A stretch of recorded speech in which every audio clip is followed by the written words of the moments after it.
थोडीशी पार्श्वभूमी आपण घेऊ मागची थोडी, पण माझ्या म्हणजे अनेक आपल्या सिनियर पत्रकारांना काम करायची मी आता किती गोष्ट करतोय काय करतोय सगळ्यांना माहिती आहे. तरी पण 89 साली साधारण 90 ला पहिली निवडणूक झाली महापालिकेची आणि तिथून आतापर्यंत साधारण 36 वर्ष आम्ही पक्षामध्ये काम करतोय. 90 ला नगरसेवक झालो, 95 ला नगरसेवक झालो, 2010 ला नगरसेवक झालो, विरोधी पक्षनेता झालो आणि त्यापासून 90 पासून आजपर्यंत मातोश्री हे आमचं मंदिर मानलं गेलं. मातोश्री राहणारे आमचे दैवत मानले गेले आम्ही आणि त्यांच्या विश्वासावर 36 वर्ष मी हा प्रवास केला आहे. आणि या प्रवासामध्ये पूर्वी माझे 6 विधानसभा मतदारसंघ होते, त्यानंतर 3 मतदारसंघ आले माझ्याकडे. देवदे दादा तिथं 3 मतदारसंघात दिलं. मी सर्व तुम्हाला आणि माझ्या या जिल्ह्यातील सर्वच माझ्या पदाधिकाऱ्यांना शिवसैनिकांना मनापासून धन्यवाद देईन की सत्ता असो नसो आमच्या निर्णयावर माझ्या विश्वास घेऊन खूप चांगल्या पद्धतीने कोल्हापुरात काम केलं गेलं. कुठली अपेक्षा त्यांनी न बाळगता लोकसभा, विधानसभा, जिल्हा परिषद, पंचायत समिती, महापालिका ज्या ज्या निवडणुका असतील त्या वरनं जे आदेश येतील त्या आदेशाचं पालन तंतोतंत ह्या भागातील सर्व शिवसेने पदाधिकारी केलं. त्या पहिल्यांदा धन्यवाद देईन की त्यांच्यावर इथपर्यंत पोहोचलेला. त्यानंतर अण्णासाहेब पाटील आर्थिक विकास महामंडळावर मला संधी दिली साहेबांनी, राज्यमंत्री दर्जा दिला. खूप चांगलं काम आम्ही केलं. कोल्हापुरात कधीच नाही उपनेतेपद दिलं गेलं, मला उपनेतेपद दिलं गेलं आणि या सगळ्याचा वाटा तुमच्यावर आपल्या सर्व शिवसैनिकांचा, सन्मान्य उद्धव साहेबांचा आशीर्वाद, मोठ्या साहेबांचा आशीर्वाद, रश्मी वहिनी या सगळ्याच्या आशीर्वादाने सर्वसामान्य कुटुंबातील एक कार्यकर्ता या पदावर पोहोचला त्याला.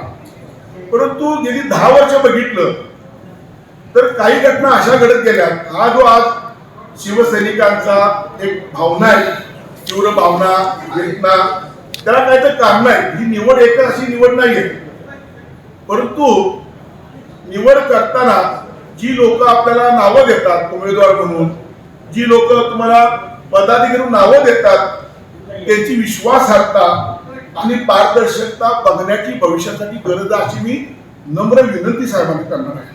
नम्र विनंती, कारण प्रत्येक वेळेला तुमच्यावर विश्वास ठेवून तुम्ही जो आदेश द्याल त्या आदेशाचं पालन आतापर्यंत करत आलेलं नाही आणि ती सगळे शिवसैनिक त्याबद्दल कुठेही कमी पडले नाही. विधानसभा निवडणूक मी घेईन मुद्दा म्हणून. विधानसभा निवडणुकीमध्ये सगळ्यांचा आग्रह होता की उत्तर मतदारसंघ पाले किल्ला मी आणि दोघं तिघं ह्या मतदारसंघात इच्छुक होतो. आम्हाला खात्री होती की मशाल चिन्ह इथं दिल्यानंतर आम्ही समोरच्याचा पराभव करू शकतो. पण दिलं कुणाला?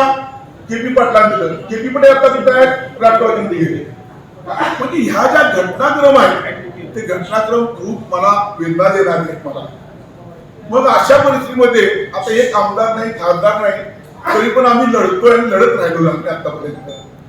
ही निवडणूक बघितली विधानसभेची, एक मोठं षडयंत्र रचलं गेलं की कशा पद्धतीने समोरचा उमेदवार काय मिळेल ह्या पद्धतीने मुंबईपासून इथपर्यंत सर्व विरोधी पक्षाच्या लोकांनी, सत्ताधारी पक्षाच्या लोकांनी एक फिल्डिंग लावली आणि आम्हाला कशी उमेदवारी मिळणार नाही यासाठी पद्धतशीरपणे प्रयत्न केले.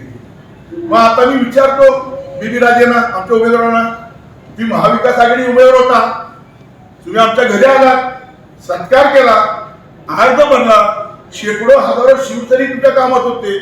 मोठ्या महाराजांच्या वेळी एक आम्ही अशा पद्धतीने उतरलो होतो की मोठ्या महाराजांची निवडणूक होती पण ती आमची लढाई होती.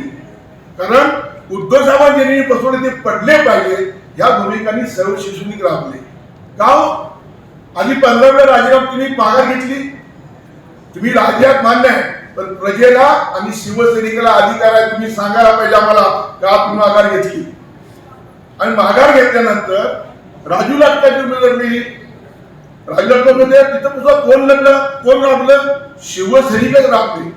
कुठे गेले तर काँग्रेसचे सेकंड पर्यंत नेते, राष्ट्रवादी नेते सेकंड पर्यंत कुठे गेले होते? राजेचा गट कुठे गेला होता? राजेच्या सासूबाई कुठे काम करत्या, कर्मीमध्ये गेल्या होत्या, तिकडे एक पक्ष, सासूबाईचा एक पक्ष. आम्हाला मूर्ख समजू नका. मला या निमित्ताने एवढंच सांगायचंय की आम्ही मूर्ख नाही आहे. कसे काय काय घटना घडल्या भविष्यामध्ये कोल्हापूरला कळेल, का घटना घडल्या आणि कशा घडल्या. त्या वेदना, ती जखम अजून आमच्या जीवाला लागलेली आहे. काय झालं असतं, आमच्याकडला धनुष्यबाण उमेदवार उभा केला तर पडला असता, तर घराघरात आमची मशाल घराघरात पोचली असती. या वेळेत नाही की जखम आम्ही गेली नाही. वय तुम्ही राजा सगळं ठीक आहे, तुम्ही आमच्या महाविकास आघाडीचे उमेदवार होते ते आमचे, तरी सांगायला पाहिजे होतं की सगळ्यांना बोलवा आणि मी माझा राज येतोय हे सांगा. तुम्ही विराज नाही सांगितलं ती कारण मला कधी कोल्हापूर भविष्यात कळतील त्याला. आणि त्यांचा गट कुठे काय कामात होता, गट पूर्ण त्यांच्या आमच्या विरोधात काम करताना मदत पुन्हा केली, आमच्या विरोधकांना मदत केली. तर महाराजांत सांगितलं राबलो ते पण तेवढे हे ठेवण्यात अशा एक आणि अनेक घटना ह्या गेली अनेक वर्षात घडल्या. निवड ठीक आहे, उद्धव साहेबांचा अधिकारच आहे. तो निवड कुणाची करायची, पदमुक्त कुणाला करायचं हा त्यांचा अधिकार, दुमत नाहीये. मी उपनेता झाल्यानंतर एक वर्षापूर्वी सन्मान्य उद्धव साहेबांनी वरिष्ठांना सांगितलं होतं आता कोणतं जिल्हा प्रमुख नेमायचा आहे, मान्यच आहे, ते रुटीन वर्क आहे. ते उपनेता निवडायचं, जिल्हा प्रमुख निवडला जातो.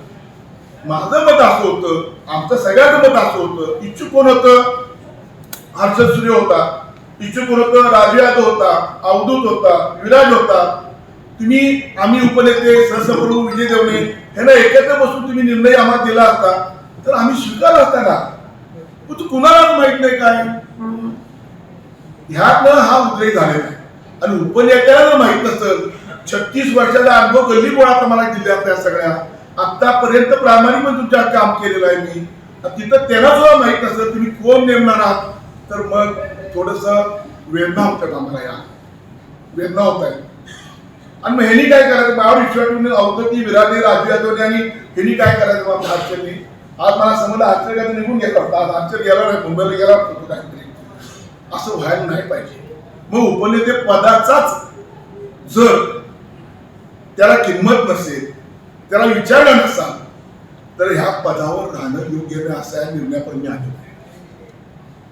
पदाचा राजीनामा देत आहे मी आज उपनेते पदाचा. नको हे पद, एक सर्वसामान्य शिवसैनिक म्हणून कायम उद्धव बाळासाहेब ठाकरे या पक्षावर सक्रिय राहण्याचा मी निर्णय घेतला आहे. धन्यवाद.